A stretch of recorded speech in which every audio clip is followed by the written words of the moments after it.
नमस्कार, मैं हूं रितेश कुमार गौतम और स्वागत है आपका हमारे खास कार्यक्रम जनता सरकार में, जिसमें हम बात करेंगे सत्ता के सिंहासन से लेकर जनता के सरोकार तक। साथ ही हम आपको बताएंगे प्रदेश सरकार की हर उस योजना के बारे में जिनका सीधा संबंध हरियाणा की जनता से है, जो योजनाएं प्रदेश के विकास को नई गति प्रदान करेंगी और हरियाणा की जनता का चहुमुखी विकास भी करेंगी, ताकि प्रदेश की जनता तरक्की की राह पर आगे बढ़े और हरियाणा प्रदेश निरंतर उन्नति की नई ऊंचाइयों को छूता हुआ प्रगतिशील रहे। तो अगले 30 मिनट तक बने रहिए हमारे साथ और देखते रहिए जनता सरकार।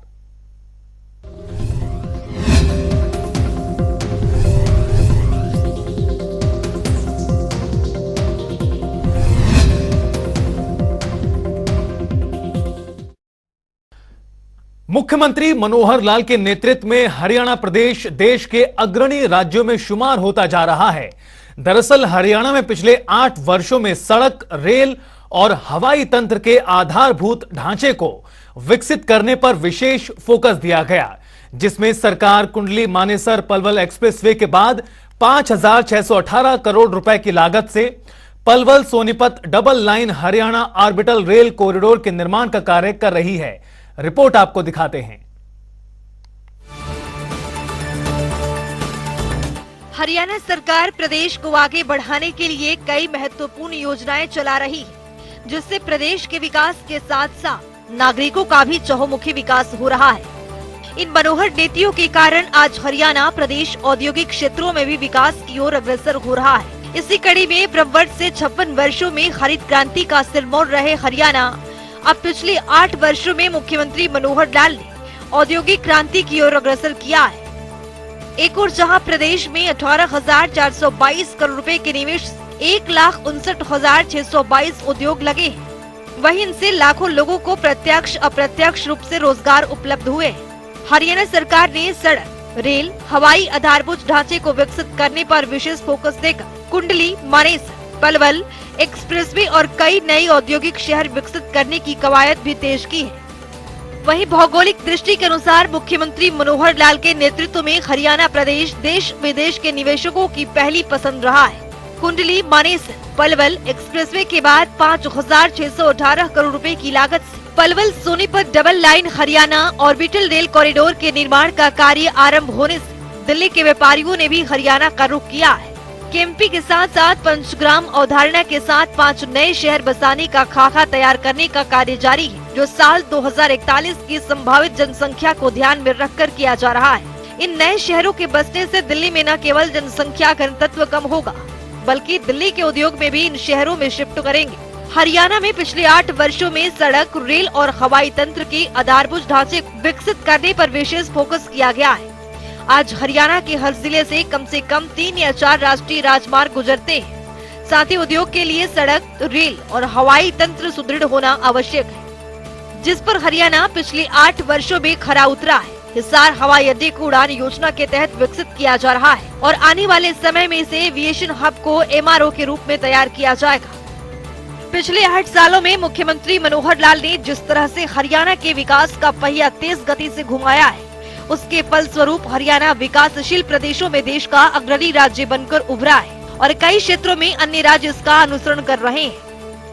आर्थिक विकास को प्रोत्साहित करने और आजीविका के अवसरों को बढ़ाने के लिए सरकार द्वारा नई हरियाणा उद्यम एवं रोजगार नीति 2020 लागू की है। निवेश के साथ साथ 2 लाख करोड़ रुपए के निर्यात का है। इसके अलावा warehouse, logistic, textile, pharmaceuticals, कृषि एवं खाद्य प्रसंस्करण जैसे महत्वपूर्ण क्षेत्रों के लिए भी क्षेत्रीय नीतियां बनाई गई। हरियाणा की औद्योगिक विकास की प्रगति का अंदाजा इसी बात से लगाया जा सकता है कि प्रदेश के निर्यात ग्राफ में उल्लेखनीय वृद्धि हुई है। 2014 में हरियाणा का निर्यात 69,000 करोड़ रुपए था, जो वित्त वर्ष 2021-22 के दौरान बढ़कर 2,17,000 करोड़ रुपए पहुँच गया है। इसमें मर्चेंडाइज और सर्विस एक्सपोर्ट शामिल है।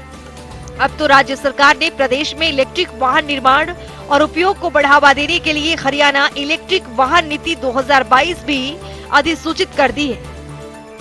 मुख्यमंत्री मनोहर लाल ने बहुराष्ट्रीय कंपनियों के साथ निरंतर बैठक कर उन्हें प्रदेश में मेगा प्रोजेक्टों में निवेश करने के लिए आमंत्रित किया है। उनके ये प्रयास धरातल पर उतरे भी हैं। वित्त वर्ष 2021-22 के दौरान हरियाणा ने लगभग 66% की तीव्र वृद्धि के साथ 20,971 करोड़ रुपए का प्रत्यक्ष विदेशी निवेश प्राप्त किया है। तो चलिए ग्राफिक्स के जरिए समझते हैं। अब औद्योगिक क्रांति की ओर अग्रसर है हरियाणा। 56 वर्षों में ब्रह्मवर्ष से हरित क्रांति का रहा है सिरमौर। पिछले 8 वर्षों में कई नए औद्योगिक शहर बसाने की कवायद हुई तेज। सड़क, रेल, हवाई आधारभूत ढांचे को विकसित करने पर विशेष फोकस। देश विदेश के बाद दिल्ली के व्यापारियों का भी हरियाणा की ओर रुख। मानेसर में 140 एकड़ जमीन पर एशिया का सबसे बड़ा आपूर्ति केंद्र होगा स्थापित। आपूर्ति केंद्र का क्षेत्रफल 30 लाख वर्ग किलोमीटर है। इस परियोजनाओं में 1,389 करोड़ रुपए का होगा निवेश। लगभग 16,000 से अधिक रोजगार के अवसर मुहैया होंगे। सोनीपत में मारुति सुजुकी 18,000 करोड़ रुपए के निवेश कर रहा है। साथ ही आईएमटी खरखौदा में 800 एकड़ भूमि पर अल्ट्रा मेगा ऑटो उद्योग हो रही है स्थापित। राज्य सरकार ने आईएमटी खरखौदा में मेसर सुजुकी मोटरसाइकिल को 100 एकड़ भूमि की आवंटित, जिसमें 2,000 करोड़ रुपए के निवेश होने की संभावना है। पानीपत में पेंट निर्माण प्लांट के लिए औद्योगिक एस्टेट में 70 एकड़ भूमि आवंटित की गई है। इस परियोजनाओं से हरियाणा राज्य में 1,140 करोड़ रुपए के निवेश हो रहा है। गुरुग्राम में मेसर्स एम्परेक्स टेक्नोलॉजीज लिमिटेड को आईएमटी सोहाना में 178 एकड़ भूमि की गई आवंटित। इस परियोजना से राज्य में 7,083 करोड़ रुपए का आएगा निवेश, जिससे 7,000 से अधिक रोजगार के अवसर का सृजन होगा। कई बड़े निवेशक हरियाणा में कारोबार के लिए उत्सुक हैं। हरियाणा में केएमपी चालू होने के बाद इसके दोनों ओर पंचग्राम की नई अवधारणा के तहत 5 नए शहर विकसित करने की एक महत्वाकांक्षी योजना पर कार्य चल रहा है।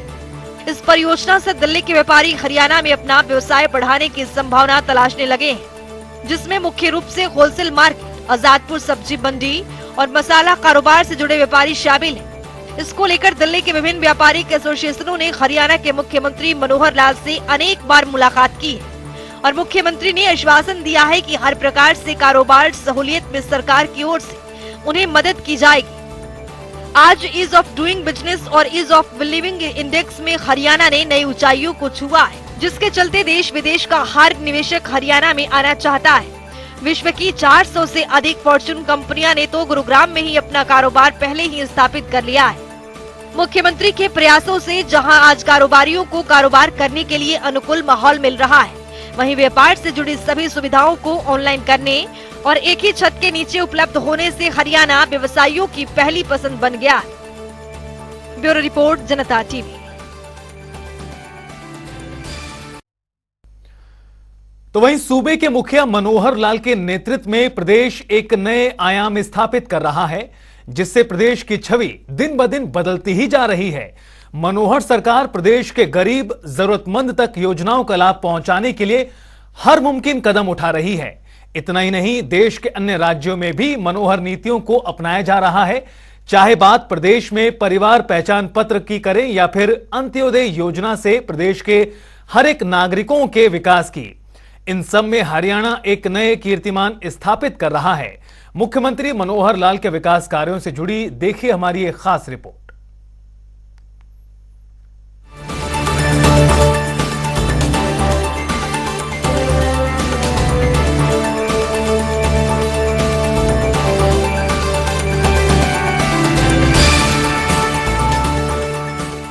हरियाणा की मनोहर सरकार प्रदेश और प्रदेशवासियों के हित में लगातार महत्वपूर्ण फैसले लेती रहती है, जिसका नतीजा ये है कि आज हरियाणा देश के अग्रणी राज्यों में अपना स्थान बना चुका है। आज मनोहर सरकार के नेतृत्व में हरियाणा का चहुमुखी विकास हो रहा है। प्रदेश और प्रदेशवासियों को मनोहर नीतियों का सीधा लाभ हो रहा है। इसी कड़ी में मुख्यमंत्री मनोहर लाल ने जनता के बीच चल रहे योजनाओं के बारे में विस्तार से जानकारी दी।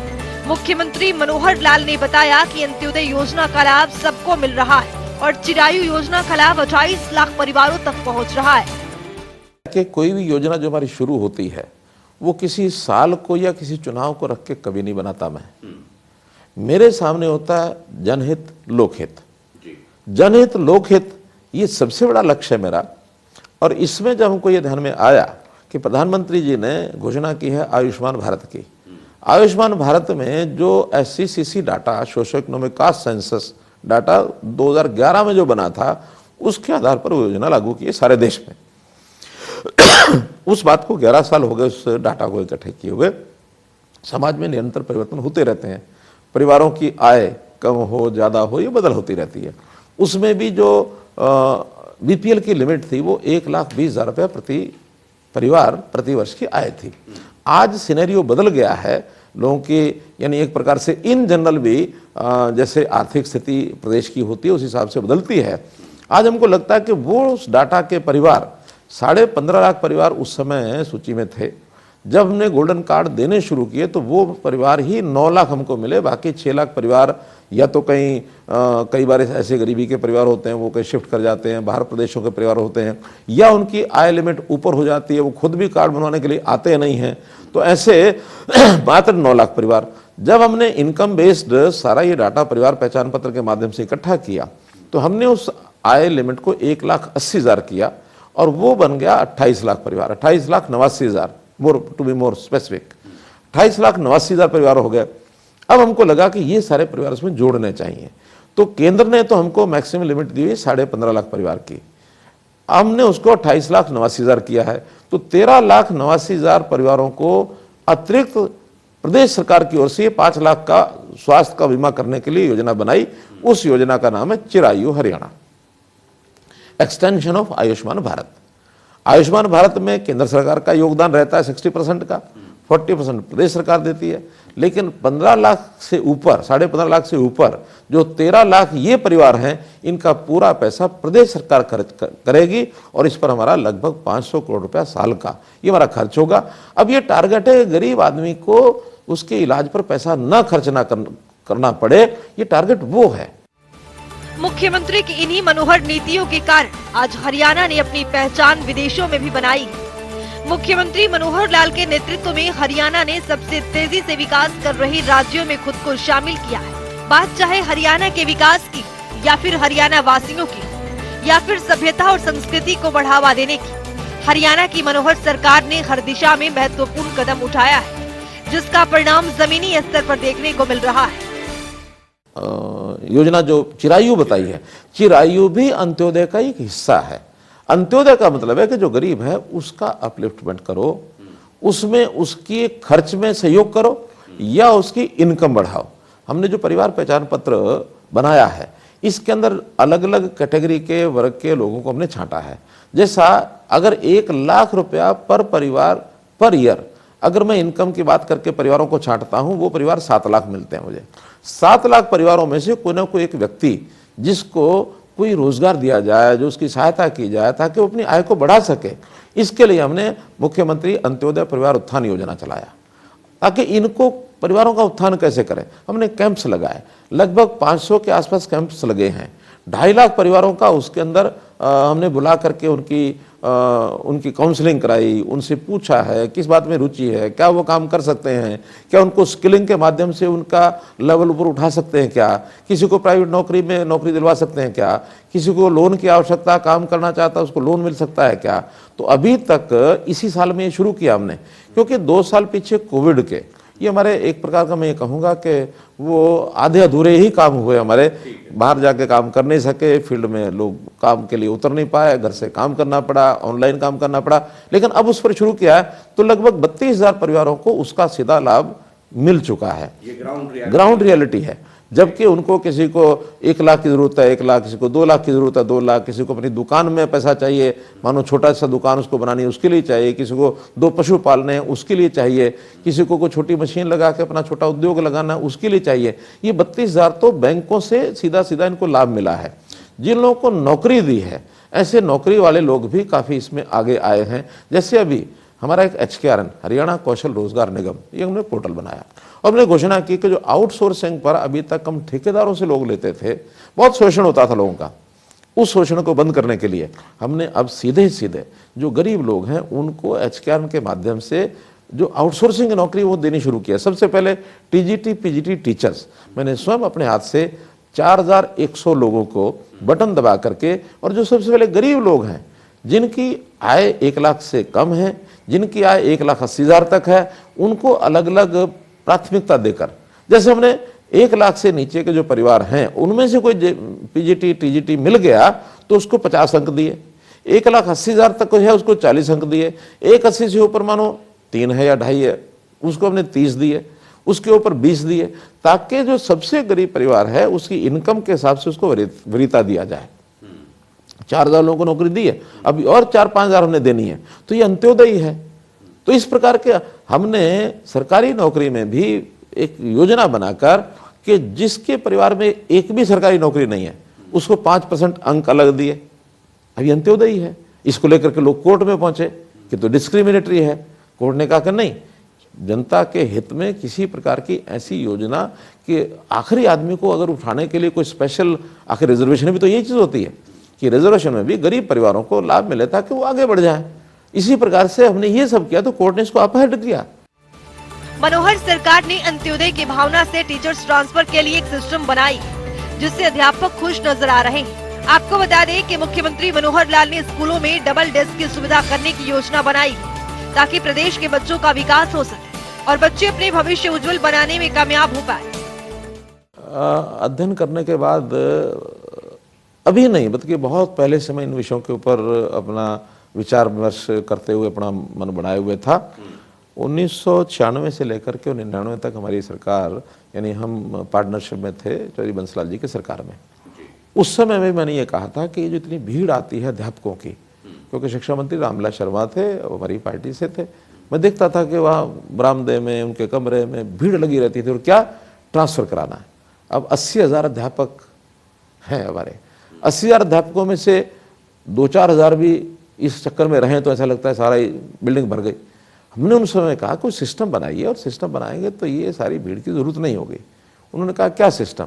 मैंने एक ट्रांसफ़र पॉलिसी की चर्चा उस समय भी की थी, लेकिन उस समय बहुत लोगों को अपील नहीं की वो। फिर मैंने हिमाचल में भी जाके कहा कि इलेक्ट्रॉनिकली हमको एक सिस्टम बनाना चाहिए, आईटी का ज़माना है। और मैं संयोग से नरेंद्र मोदी जी के उनके सहयोग से, उनके आशीर्वाद से, उनकी प्रेरणा से आईटी में 1996 से ही इन चीज़ों में बहुत आगे बढ़ गया था। हिमाचल में धूमल जी की सरकार थी, मैंने उनके सामने भी रखा, उन्होंने कहा कि भाई शिक्षा मंत्री और उनसे बात कर लीजिए। उन लोगों ने भी माना नहीं, लेकिन अल्टीमेटली जब 2014-15 में मैंने इस विषय को शुरू किया तो मैंने इसको लागू करने के लिए अपने शिक्षा मंत्री जी को कहा, उन्होंने तुरंत मान लिया कि हाँ ठीक है, अब इसको लागू कर सकते हैं। रामविलास जी थे उस समय भी, लेकिन उस समय चूँकि मेरा रोल दूसरा था तो मैंने स्वयं पॉलिसी बना करके अधिकारियों को, आईटी के लोगों को बुला करके वो पॉलिसी बनवाई, लागू हुई। पहले साल में 93% पीपल, यानी टीचर्स, दे वर सेटिस्फाइड कि उनको पहला, दूसरा, तीसरा ऑप्शन का स्थान मिल गया, जिसको जहाँ चाहिए था वहाँ मिल गया।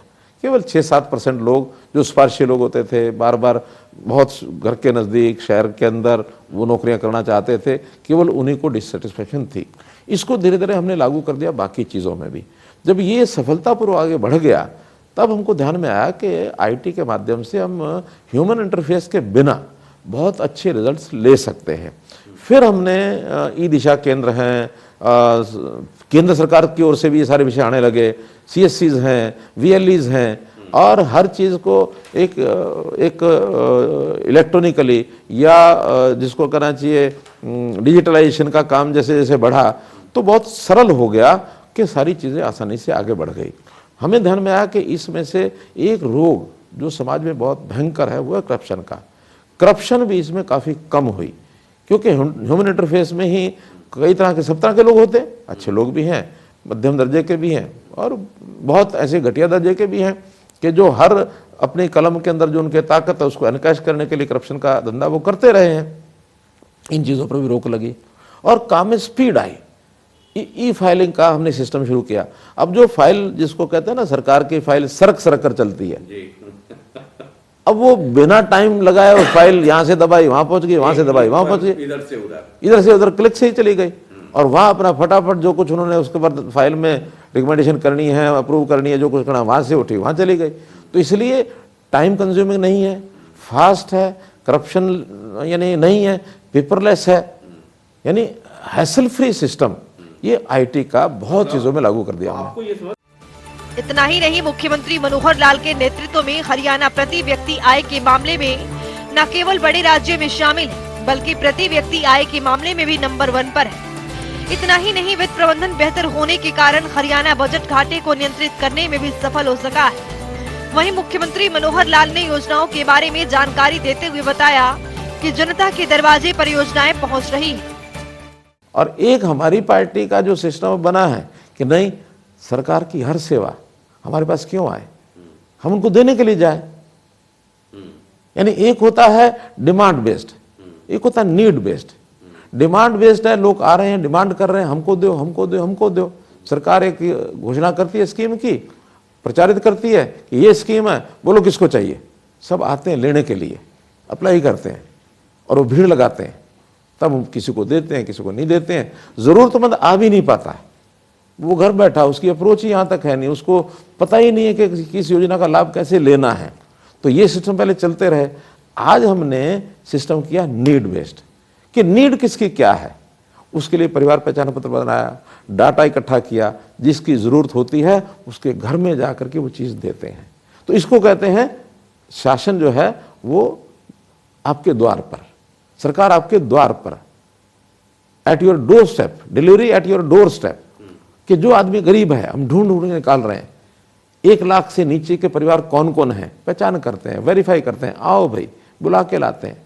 बहुत लोग कहते हैं आपने उनको लाभ दे दिया, आपने पारदर्शी नीति नहीं बनाई, आपने लोगों को बताया नहीं। हमने कहा हमने बताया है, हम गरीब को पहले ढूंढेंगे, पहले उसको देंगे, बाकी लोगों को जब मिलना होगा तब मिलेगा। अपने पैरों पर खड़े होने के लिए अपने आप करो, लेकिन उसके घर जाकर हमने इसके लिए सिस्टम बनाए। क्या, गांव गांव में CSCs खोले, साझा सेवा केंद्र, कॉमन सर्विस सेंटर्स। फिर VLEs वहां बैठाए, उन VLEs को 4,000 रुपया हर एक VLE को पहले सरकार की ओर से दिया कि आपका काम न चले तो भी आप 4,000 रुपया लो, कुछ सरकारी छोटे मोटे काम करते रहो। फिर उनको इनकम होने लग गई है, छोटे मोटे काम जितने भी एप्लीकेशन देनी है, किसी को फार्म भरना है, इवन किसान को भी हम कहते हैं अपने गाँव में बैठे बैठे हमको इन्फॉर्म कर दो कि आपने अपने एकड़ में क्या बोया है। वो बुआई अपनी बताता है, उसकी बिक्री उस हिसाब से हो जाती है, खराबा हो जाए तो पैसा उसको मिल जाता है। हमने उसको यहाँ नहीं बुलाया, हमने कहा कि तुम्हारा बैंक अकाउंट है ना, पैसा उसमें भेज देंगे। डीबीटी में लगभग 35-40 हज़ार करोड़ रुपया और हम लोगों के यहाँ खाते में डाल चुके हैं। जो पहले लोग कैश बांटते थे, लेने वाला मिल जाए ठीक है, नहीं तो उसके नाम का अंगूठा लगाना, हस्ताक्षर करना, पैसे जेब में डालना, अब उसके खाते में जाते हैं और सरकार का पैसा बचता है। पिछले जब से डीबीटी कार्यक्रम ने 4-5 साल से शुरू किया, 1300 करोड़ रुपया सरकार का बचा। घोस्ट बेनिफिशरीज वो पहचान हो गई, तो सरकार का भी लाभ, लोगों का भी लाभ। गलत नाम से किसी और के नाम का फायदा कोई नहीं उठा सकता। तो ये उनके घर में जाकर के जब चीज़ों की संभाल करते हैं तो उसमें से लोग भी प्रसन्न होते हैं, काम की सुविधा भी होती है। ये हमारी कार्य पद्धति है। हम तो नहीं चाहते कि भी कोई आदमी काम के लिए हमारे पास आए, यहाँ हम ही जाकर के करके आए। जिलाशा हमें हर जिले में जाकर के ये जो जन संवाद के कार्यक्रम करने शुरू किए हैं, समस्याएं यहाँ मत लाओ, मैं आपके पास आ रहा हूँ। और आने के बाद पहले उनके घरों से वो सारी समस्याएं ली जाती हैं, जितनी हल हो जाए उनको बता दी जाती हैं। जो नहीं हल हो पाती डिपार्टमेंट को देते हैं, यहाँ लेके आते हैं, फिर यहाँ से उनको फ़ोन करते हैं, आपको आने की ज़रूरत नहीं है, आप अपना टेलीफोन नंबर दीजिए, हम आपको बताएंगे आपकी समस्या कहाँ अटकी हुई है, काम होने वाला है कि नहीं होने वाला है, उनको घर बैठे बता देते हैं। तो इसलिए इसी को कहते हैं कि service at the door step. Haryana प्रदेश ने मुख्यमंत्री मनोहर लाल के नेतृत्व में कई उपलब्धियां हासिल की। मनोहर नीतियों के कारण ही हरियाणा प्रगति की राह पर आगे बढ़ रहा है। मुख्यमंत्री मनोहर लाल के नेतृत्व में आज नागरिकों को सभी सुविधाएं आसानी से मुहैया हो पा रही हैं। अंतिम पंक्ति में खड़े अंतिम व्यक्ति को भी बिना किसी रुकावट और अड़चन के सरकार की योजनाओं का लाभ मिल रहा है और इसी कारण आज हरियाणा की कदम 21वीं सदी के सबसे विकसित और समृद्ध प्रदेश बनने की ओर है। स्पेशल डेस्क जनता टीवी।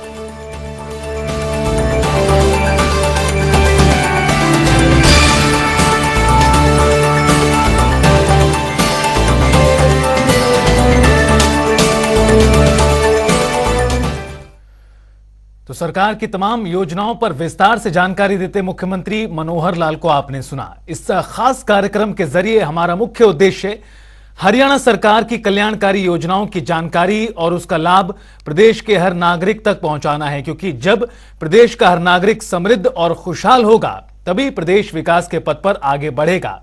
हमारे खास कार्यक्रम जनता सरकार में आज के लिए फिलहाल इतना ही। नमस्कार।